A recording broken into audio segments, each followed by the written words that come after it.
শীতকালও শেষ হয়ে গেছে, বসন্তও প্রায় শেষের পথে। বাইরে বৃষ্টি হচ্ছে।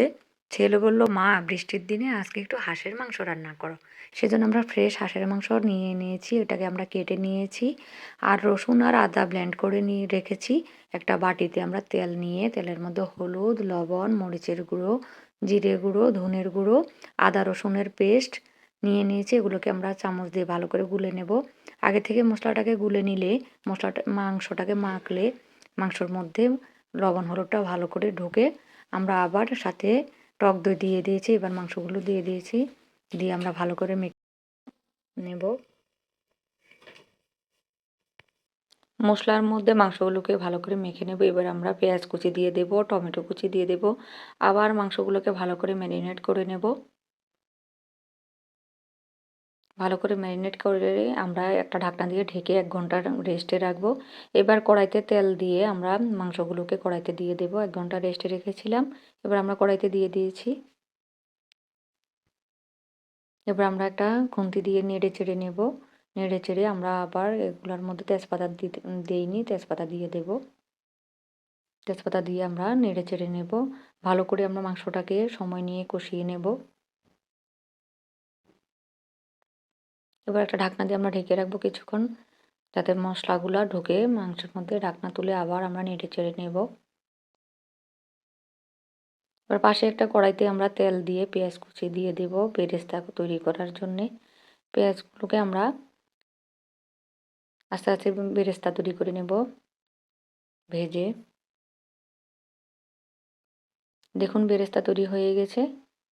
এবার কিছুটা বেরেস্তা আমরা তুলে রেখে দেব, আর কিছুটা বেরেস্তা আমরা মাংস কষানোর মধ্যে দিয়ে দেব, আর কিছুটা বেরেস্তা আমরা ঝোলের মধ্যে দিয়ে দেব। সেজন্য আমরা বেরেস্তাগুলো দিয়ে কষিয়ে নেব। আবার একটা বাটি দিয়ে ঢেকে রাখবো, আবার ঢাকনা তুলে আমরা কিছুক্ষণ কষিয়ে নেব। মোটামুটি 40 থেকে 45 মিনিট কষিয়ে নিলেই মাংসটা খেতে খুবই টেস্টি হবে। এবার একটা কড়াইতে আমরা তেল দিয়ে আলুগুলোকে ভেজে নেব হলুদ লবণ দিয়ে।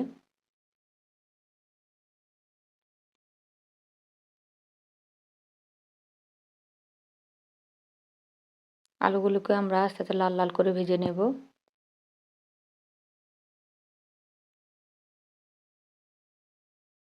মাংসগুলোকে আমরা আবার নেড়ে চেড়ে দেব। এবার মাংসগুলো কষানো হয়ে গেছে। এবার আমরা গরম পানি দিয়ে দেবো এর মধ্যে। গরম পানি দিলে মাংসটার স্বাদও ভালো হয়, মাংসটা তাড়াতাড়ি সিদ্ধ হয়।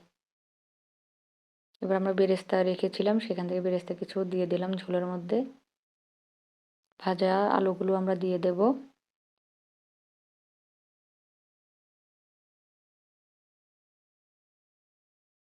এবার আমরা একটা হাতা দিয়ে নেড়ে চেড়ে দেব।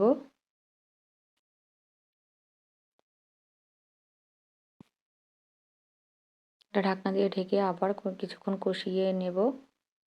ঢাকনা তুলে আমরা কিছু কাঁচামরিচ দিয়ে দেব, চেরা কাঁচা লঙ্কা দিয়ে আবার নেড়ে চেড়ে দেব।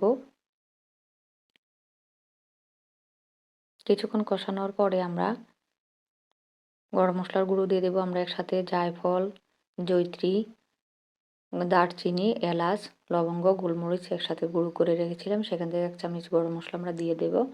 দিয়ে নেড়ে চেড়ে নেব। কিছুক্ষণ কষিয়ে নিলেই তৈরি হয়ে যাবে আমাদের টেস্টি হাঁসের মাংস। এটা আপনারা চাইলে ভাত দিয়ে খেতে পারবেন, রুটি দিয়েও খেতে পারবেন। আমরা দেখলাম খুব সুন্দর সিদ্ধ হয়ে গেছে। এবার সার্ভ করে নিয়েছি। আপনারা পোলাওর সাথেও খেতে পারেন।